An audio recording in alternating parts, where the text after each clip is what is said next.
Alors, on est venu au Vision News aujourd'hui avec l'état-major pour vous faire un rapport de la situation concernant la vidéo diffamatoire sortie à mon égard aujourd'hui. Donc, j'ai convoqué l'état-major de toute urgence afin de pouvoir vous faire un rapport de la situation et que tout soit clarifié. Donc, je vais laisser la parole à 04 pour lui faire un rapport de ce qui s'est passé hier. Mesdames, messieurs, bonjour, bonjour à tous, bonjour mes chers téléspectateurs. Donc, on est aujourd'hui réunis ici, donc avec l'équipe donc de l'état-major. Donc, vous avez donc sur ma droite le lieutenant-chef 42, qui est également leader de l'opération hier. Ah, Sur ma bonsoir. gauche, avec les cheveux gris, vous avez donc euh, le lieutenant 107 alias Jando. Et sur la gauche, vous avez donc Bonsoir. le lieutenant 2 118 alias Paul Walker. Hier, ce qui s'est passé, c'est que des personnes mal intentionnées qui revendiquaient du coup le groupe, l'organisation des Sureños, ont donc enlevé l'agent 18 et également 6 autres otages, se sont rendus donc sur une île perdue et ont revendiqué à vouloir le président en échange de libération des otages. On ne peut en aucun cas négocier avec des terroristes, on ne peut en aucun cas ramener le président sur un lieu comme celui-ci. Le président a donc mis en place, avec l'accord du LSPD et même l'ordre du LSPD, donc il a donc fait décoller Air Force One avec son équipe de sécurité pour se mettre en sécurité. Monsieur le président a voulu négocier avec les terroristes à distance. Il n'a pas voulu se présenter, étant donné qu'ils avaient des vies et que le président est humain. Il s'est donc dit, certes, on ne négocie pas avec les terroristes, je ne vais pas me rendre sur place, mais je vais au moins leur parler par téléphone, puisque leur but à eux était de parler avec le président. Malheureusement, les personnes en face n'avaient aucune revendication claire, mis à part qu'ils le voulaient devant lui. Un otage a été abattu suite au compte à rebours. Je vous rappelle que les exécutions étaient filmées et diffusées sur toutes les chaînes de télévision. On a donc, nous, abattu les personnes qui étaient présentes sur l'île et on a donc sauvé les otages. Pour l'instant, une personne, donc du nom de Chang Penyang, a reçu une balle dans la cage thoracique qui est pour l'instant entre la vie et la mort. Une personne est entre la vie et la mort, les autres otages ont été sains et saufs, et les targets, les cibles, hier, ont été abattus. Ouais, alors bonsoir du coup. Pour ma part, lorsque j'étais sur le terrain, en face, nous avions 3 terroristes, des personnes qui savaient ce qu'ils allaient faire et leur intention était pour nous, le LSPD, de tuer le président.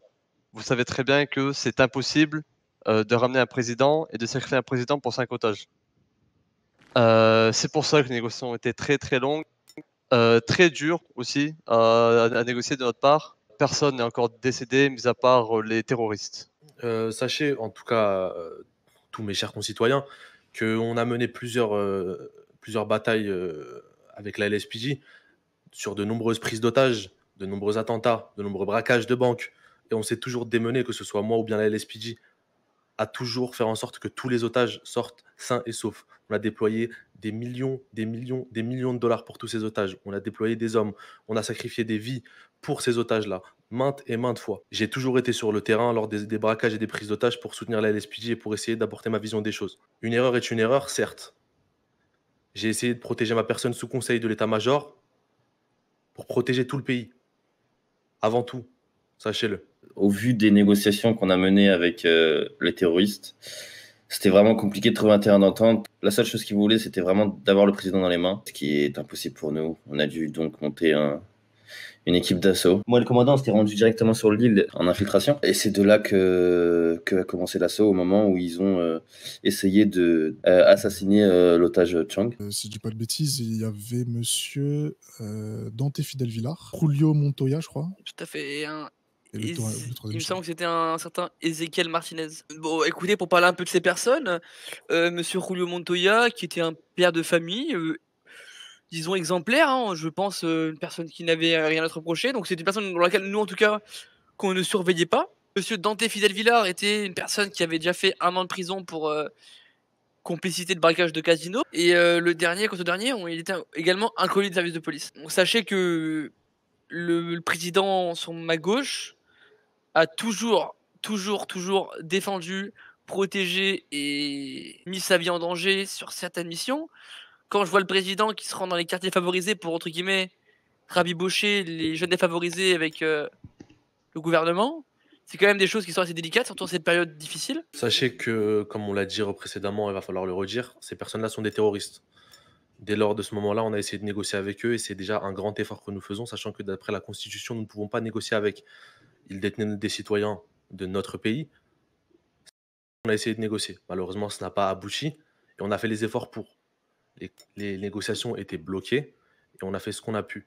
Mais ces gens-là, plutôt que de manifester contre un gouvernement, contre un endroit, contre des personnes qui sont de votre côté, manifestez contre ces personnes-là, ces terroristes, ces gens qui en veulent à votre nation, qui en veulent à votre famille, qui en veulent à vos enfants, à vos frères, à vos sœurs.